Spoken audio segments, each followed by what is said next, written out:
Good morning, guys. Welcome back or to the channel. In today's video, well, y'all don't worry, we're not working on the 300. I know y'all don't like the 300 videos, but we're also not working on the burnt truck. We're not working on the 60. Let's see, what time is it? It is currently 3:50 in the afternoon. And about 2 hours ago, I got the bright idea. Let's take my built motor 420 that currently doesn't run, and well, I got an idea. So I decided we're gonna pull this down to the shop. We're gonna pull the 60 out of the shop, and we're gonna do some work on this thing. So y'all stick around to the end of the video. We're gonna, like I said, we're gonna work on this some. But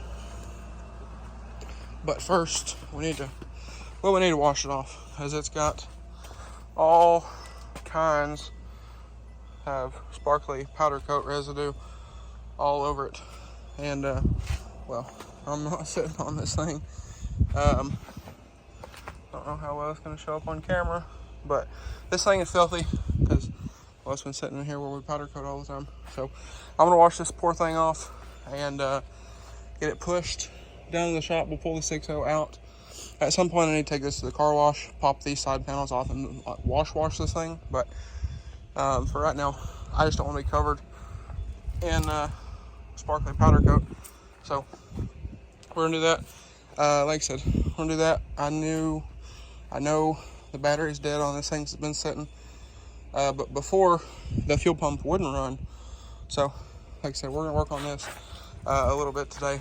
But again, y'all stay tuned to the end of the video, and we'll talk about my idea for this. So I'm genuinely curious about what y'all think of this. And I think I got a pretty good idea for this one. But anyway, let's go ahead and get this thing rinsed off. All right, guys. So we made it to the shop, and well, we've already kind of started here.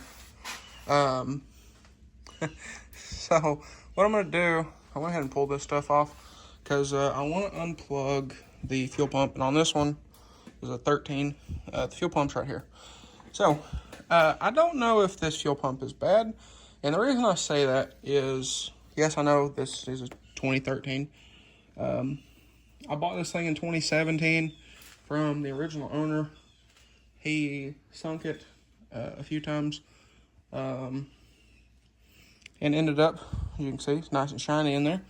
He ended up doing 500 top end on this thing with a 50 over big bore kit. He did the 500 top end, and then he sunk it again, and then he did the big bore kit.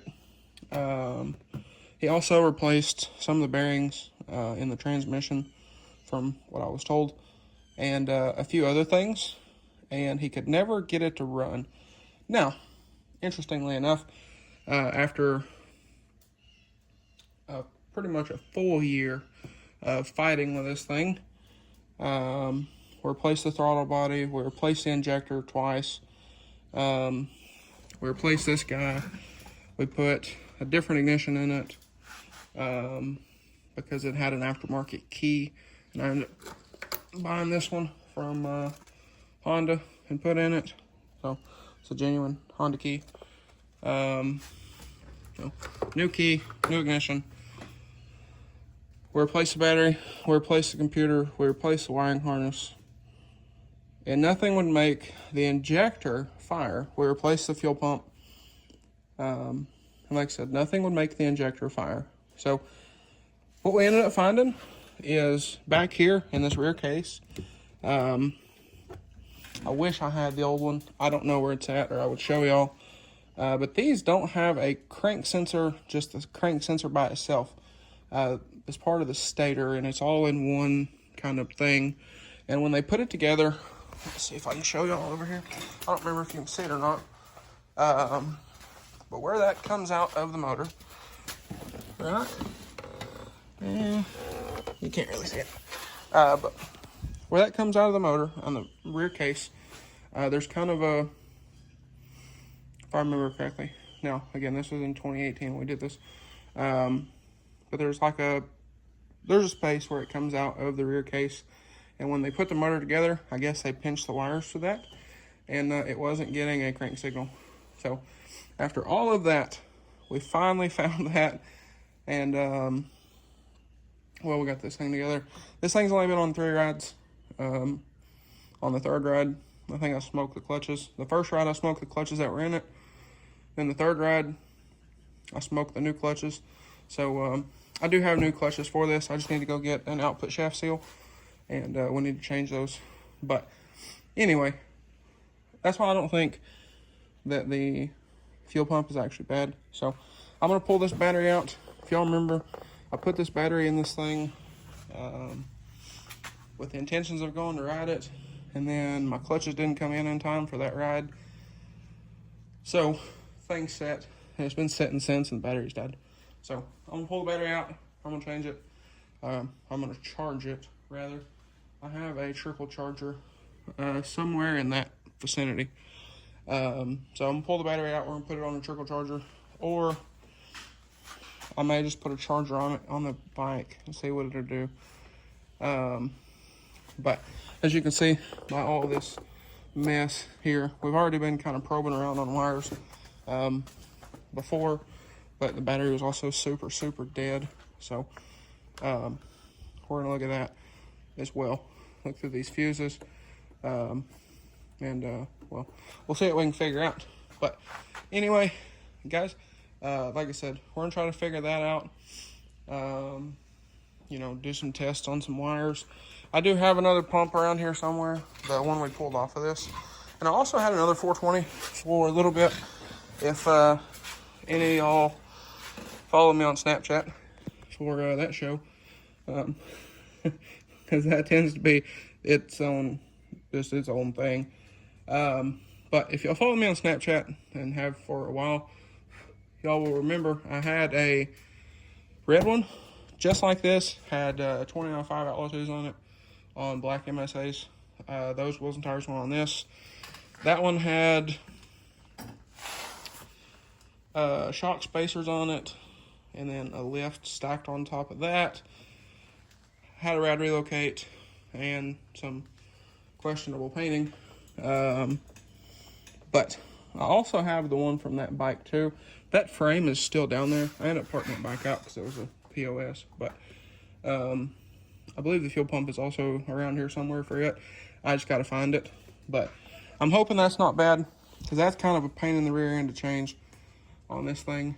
On the newer ones, it's nice and convenient that it's in the tank, from what I've been told. But regardless, like I said, I think I'm going to charge this battery up, and we're going to do some probing around on some wires, and we'll see what we can figure out about this thing. Okay, so we've had the battery charger on this thing for a little bit, and we've unplugged the fuel pump. Now, before I plugged the fuel pump, or before I unplugged it, you turn the key on, and it will just click. Now that is relay clicks. That's fairly normal. But it would just click, and all of the lights up here would just flash. So, I've already cleaned my hands twice, so this is what came from inside of the dust boot on the top of the fuel pump, but we got it disconnected. I took some CRC electronic cleaner, cleaned out the plug and the harness plug, and I'm gonna go back together with some dielectric grease, just to make sure. It was very odd that unless the pump is shorted out internally, it's very odd that everything up here would just click, and there's a bunch of clicking back here. So I'm gonna let that dry. This stuff dries really quickly, but I want to make sure it's dry. And then, like I said, we're gonna go back together with some dielectric grease, and we'll try it again and see what it does. And also, if you're wondering about the starting fluid, run some starting fluid in the snorkel pipe, and it did start, at least. It ran terrible, but it did start on starting fluid. So at some point I do need to pull this tank off of here and drain it, because this gas is old. But that's not part of the concern for the moment. I just want the thing to run. So it doesn't have to run well. It's not like we're going to ride tomorrow. I just want it to run. So like I said, when this stuff dries up, I'm gonna take some dielectric grease and put in those connectors, and let's see what this thing does. Okay, so we got that plug greased up. You can barely see it in there, but it is plugged back in. And now, like I said, the clicking.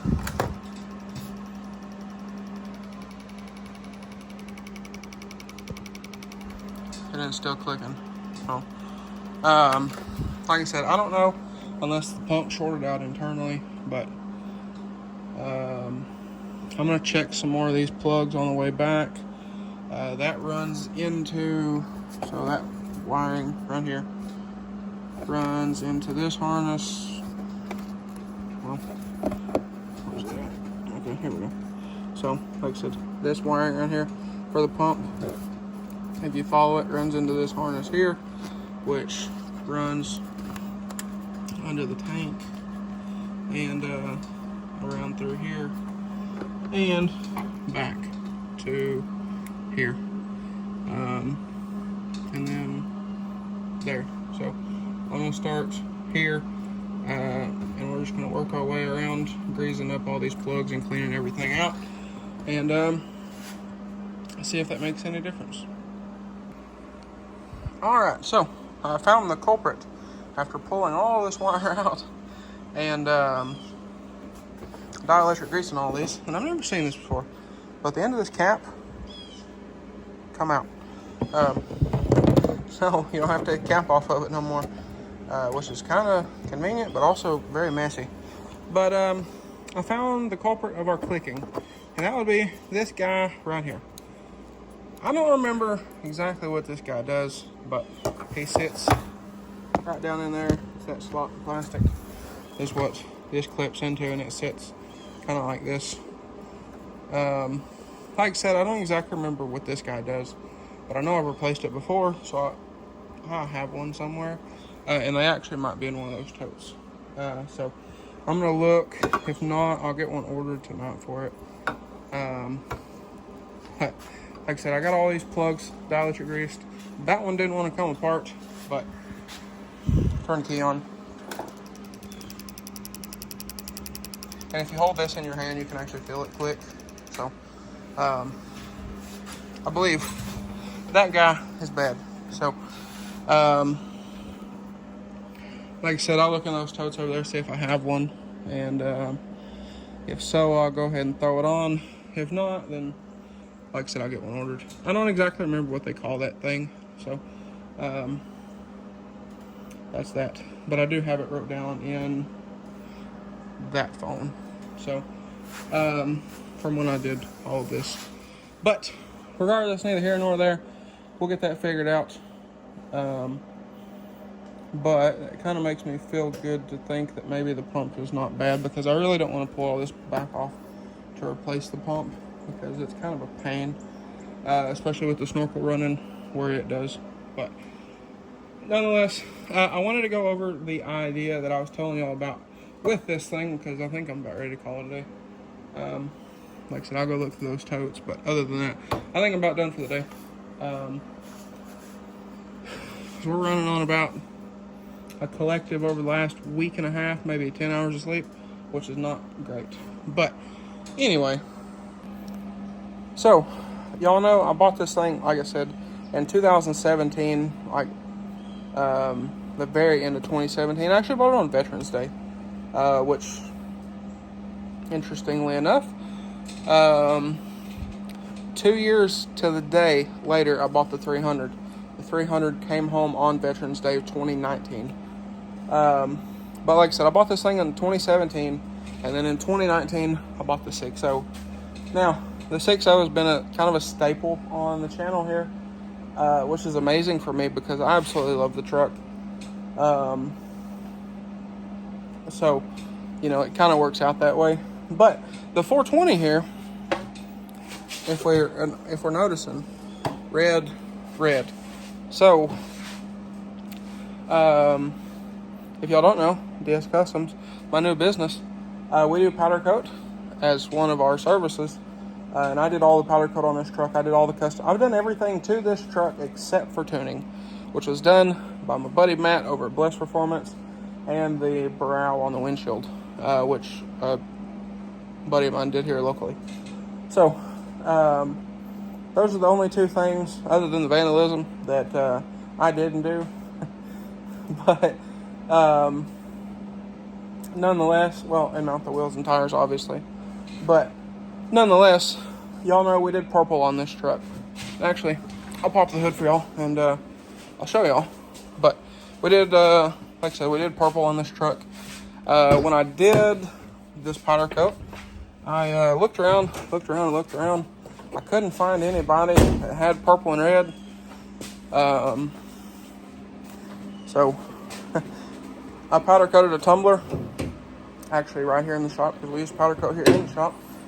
And I don't have to go all the way up.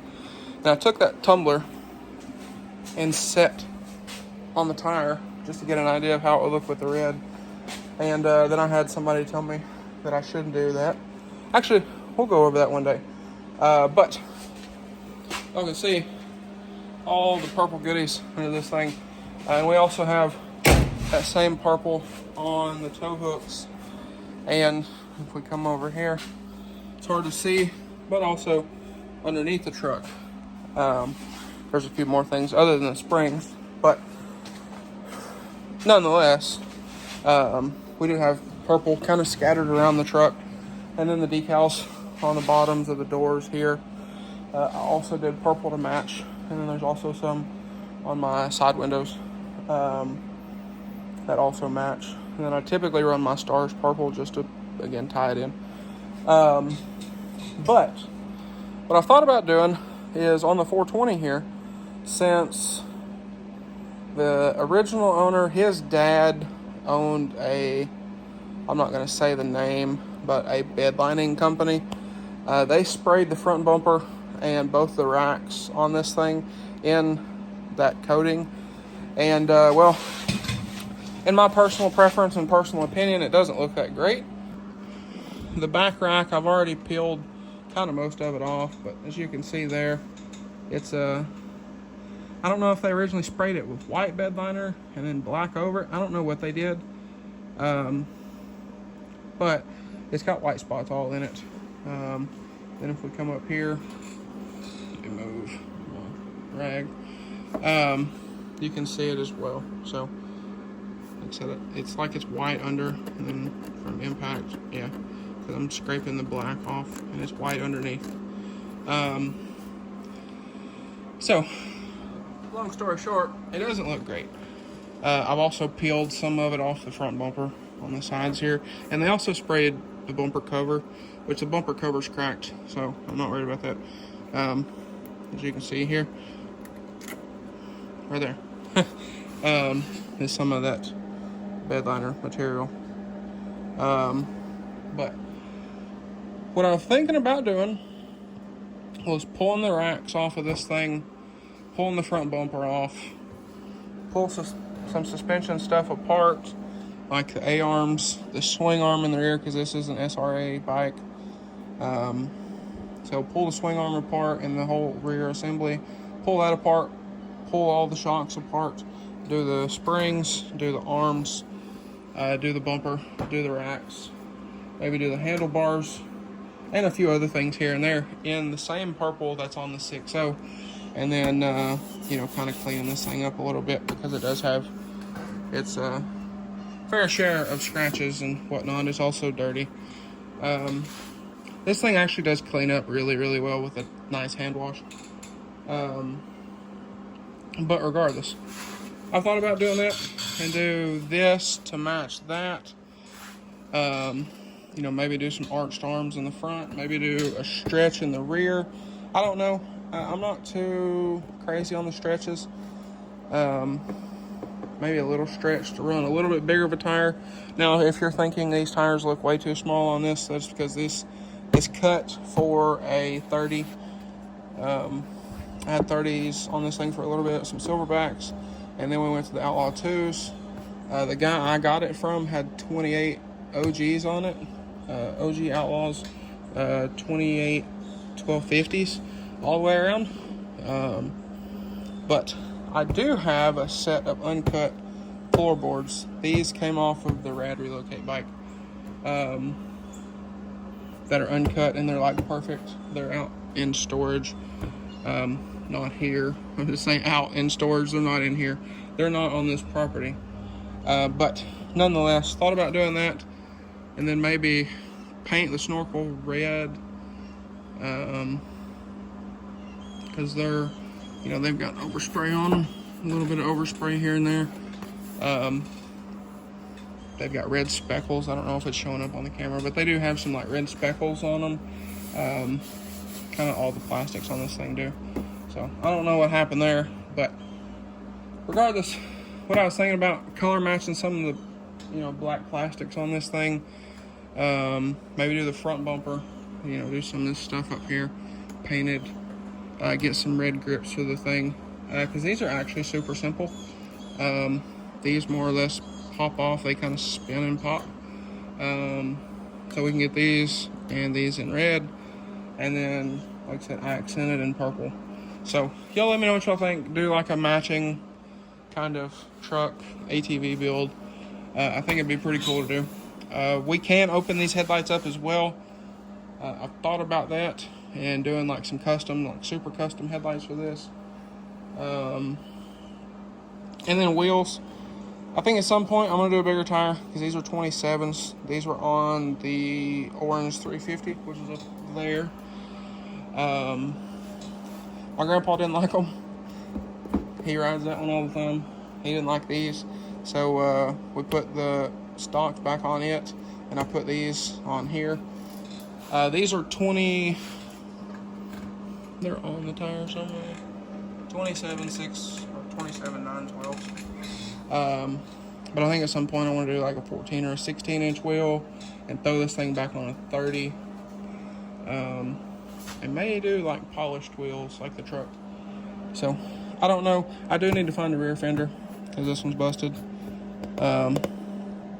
So like I said, y'all let me know. Do we take this thing and make a, you know, kind of a matching bike to the truck? I think it'd be pretty cool to go to shows and stuff. Because like I said, this motor has had work done. That motor's had work done to it. That thing is loud. This is also very loud. So they kind of, the personalities also kind of match. Issue is this thing rides like a brick and this one doesn't. But nonetheless, I do think that is our issue. So I'm gonna do some searching around, see what I can find here in the shop. If not, at some point I'll take the 300 to our storage unit, and I'll go look around in there, because I just have stuff scattered everywhere. But anyway, guys, y'all let me know what y'all think about that down below in the comments. But anyway, guys, that is going to be a wrap for this one. So if y'all enjoyed today's video, maybe you found it helpful, please drop me a like and comment down below. Smash that subscribe button. Thanks for watching, guys, and I hope everybody has a great day.